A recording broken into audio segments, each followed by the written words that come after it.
kita perlu seorang operator yang benar-benar memang punya expertise di level yang tinggi. Publik kan pengennya operatornya asing, udah gitu aja. Itu kan. Nah ini kan sekarang, ini kan representasi sebenarnya. Tapi masih kurang tuh, ntar ada pertanyaan untuk kenapa nggak sekalian aja diganti semua LIB-nya gitu. Tapi kalau dengan ada GM ini mungkin diharapkan itu lebih netral gitu loh.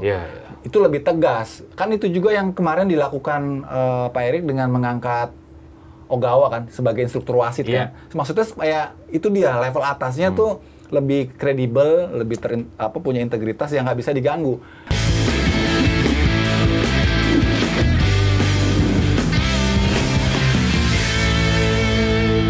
Liga 1 berubah menjadi Super League, Liga 2 menjadi Championship, dan hal baru lainnya yang dilahirkan dari EuroPS kemarin adalah Liga 2, PT LIB menjadi I-League. Ini kalau melihat dari visinya dan nanti akan seperti apa sih implikasinya ke depan dengan perubahan atau rebranding ini?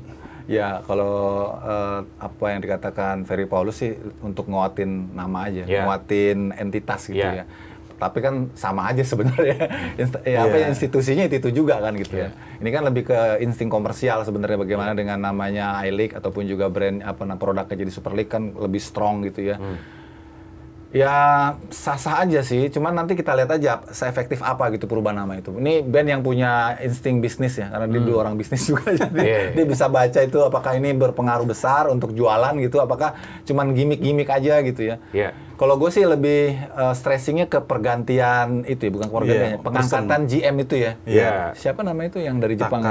Takayuki Oya. Itu dia. Itu yang gue bilang yang signifikan itu. Kalau dari nama sih ya itu mah sekedar make up aja lah. Tapi dengan dihadirkan GM yang baru dari Jepang itu kan sebenarnya menjawab banyak masukan publik ya, bahwa kita perlu seorang operator yang benar-benar memang punya expertise di level yang tinggi. Publik kan pengennya operatornya asing, udah gitu aja. Itu kan.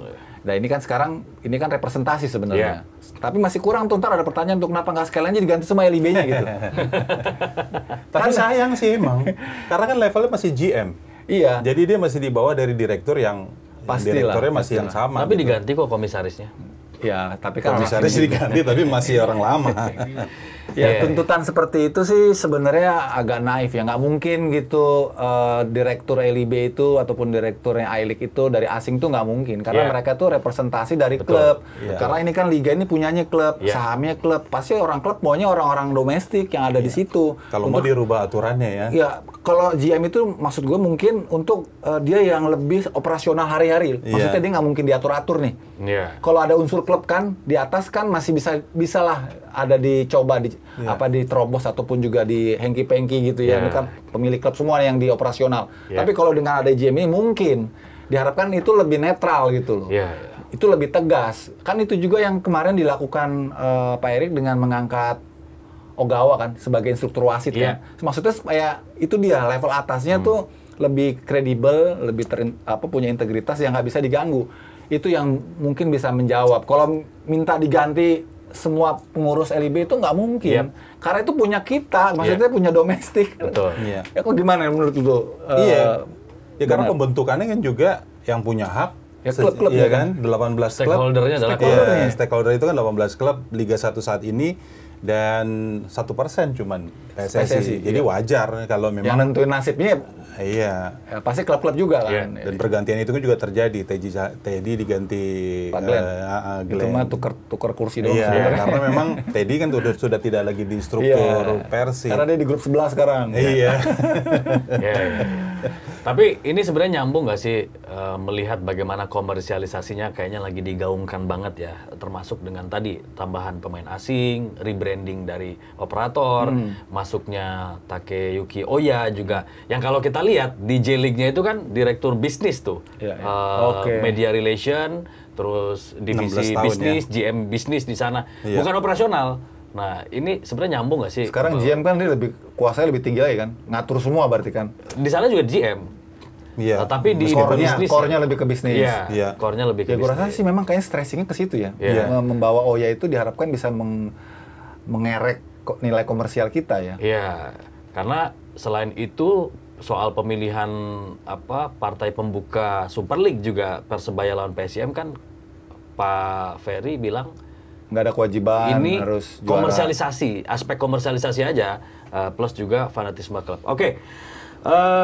Kita lihat juga bagaimana Liga 2 yang punya entitas korporasi mandiri, jadi komposisi kepemilikan sahamnya 52% oleh LIB dan 48% oleh klub Liga 2. Dan ini kan nanti mungkin kalau implementasi teknisnya ada operator sendiri gitu ya. Berarti ada operator Liga sendiri 2. ya.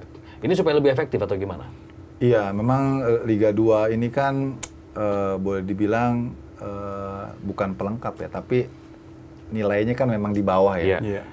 Jadi selama ini kan selalu dipaketin tuh jualannya tuh ya. Yeah. Mungkin untuk bisa mendapatkan penghasilan yang lebih sportif ya untuk klub-klub peserta Liga 2, mereka ingin ada pengelola sendiri. Supaya ini nggak dibundling terus gitu. Dia pengen jualan sendiri. Makanya dibutuhkan entitas yang mandiri, yang ngurusin ini gitu loh. Kita akan lihat aja seperti apa namanya manuvernya untuk bisa menggali komersial di Liga 2 ini. Tapi kan yang sekarang sudah ada kan Pegadaian ya sebagai title sponsornya kan. Nah itu yang kita akan tunggu ya, dengan banyaknya dinamika yang terjadi ini membuat Liga 2 pasti lebih banyak isi pemain lokal kita nih sekarang nih, karena dari atas turun semua ke bawah kan pemain lokalnya kan. Kita akan lihat nih seperti apa ininya. Tapi sih emang agak berat ya benaknya, karena itu karena stigma bahwa Liga 2 tuh Liga nomor 2 gitu kan. Itu kan susah kan memang gitu. Iya. Ya memang iya. Maksudnya kan. Iya, kan cuman kita kan peringkat kedua. Iya. Sebenarnya ini gini, ketika diumumkan 52% LIB, 48 klub-klub Liga 2, di situ gue ngelihat ada ketidakrelaan dalam tanda kutip ya. Liga 1 untuk melepas semuanya. Iya. Karena kalau dilihat kan sebenarnya semakin dia mandiri, itu potensi semakin besar. Itu dia, betul. Jadi sebenarnya kayaknya dilepas kepalanya dipegang buntutnya tuh. Iya, dia tetap dipegang buntutnya. Karena kalau dilihat juga sebenarnya budaya sepak bola di Indonesia itu kan masih didukung oleh perusahaan-perusahaan entitas pemerintah ya. Yes, itu plat merah. Ya, plat merah. Walaupun memang secara pembiayaan klub-klub itu sudah coba berusaha mandiri ya, berusaha mandiri, walaupun lagi-lagi kalau kita bedah di dalamnya, kemandirian itu tetap menjadi pertanyaan gitu ya. Karena memang harusnya kan secara komersial neraca pendapatan, neraca pengeluaran itu harus diimbangi dengan yang masuk dari sponsorship itu berapa, bukan injeknya berapa gitu. Jadi ya ini yang memang lagi-lagi masih plat merah. Jadi makanya tadi yang Yuka bilang masih dipegang ekornya. Kenapa nggak 100%? Kalau 100% larinya masih lebih besar. Iya, karena fanatisme luar biasa loh. Kalau dilihat Liga 1, banyak klub-klub Liga 1 yang sebenarnya tidak lagi mengakar di audiens yang sebenarnya. Di fanbase-nya. Iya. Dan kalau Liga 2 masih kental. Yang kekuatan-kekuatan yang di fanbase, tinggal bagaimana operator ini bisa memonetize itu. Cuman lagi-lagi itu kan harus dipastikan juga dengan standarisasi fasilitas, stadion, jadwal, kemudian regulasi juga semuanya. hak siar gitu kan harus dibuat sedemikian mungkin. Jadi ini yang membuat akhirnya posisi tawar liga itu jadi bagus di sponsorship. Ini yang memang jadi harus ya dilepas 100% kalau menurut gua. Tanggung kalau cuma 48%. Atau kalau misalnya ya step by step, setengah dulu. Itu kan yang dibilang. Itu yang terjadi sekarang. Iya, akhirnya perputarannya akhirnya begitu-begitu aja gitu. Tapi dengan kedatangan GM baru dari Jepang nih, seberapa kuat dia nanti menghadapi pressure? Nah, itu deh. Pertanyaan lu berat tuh.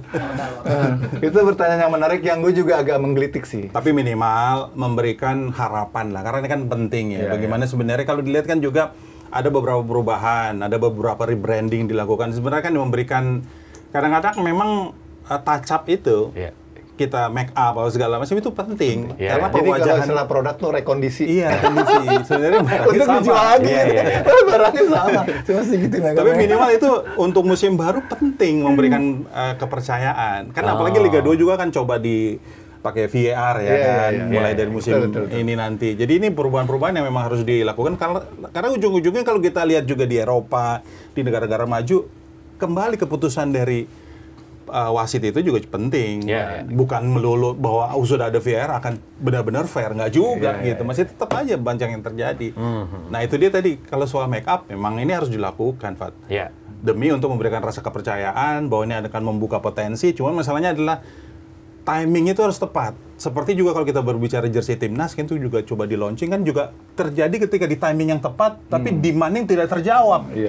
Ini yang akhirnya coba direview. Nah ini ketika timing rebranding yang dilakukan, bola itu harus cepat ditangkap. Potensi komersialnya ya. Jadi semua ini akan terjawab nanti ketika penyelenggaraan ya. Apakah sebelum harusnya. Karena kan kick off, gue maunya sih sebenarnya semua udah firm ya. Karena perubahan itu harus disambut.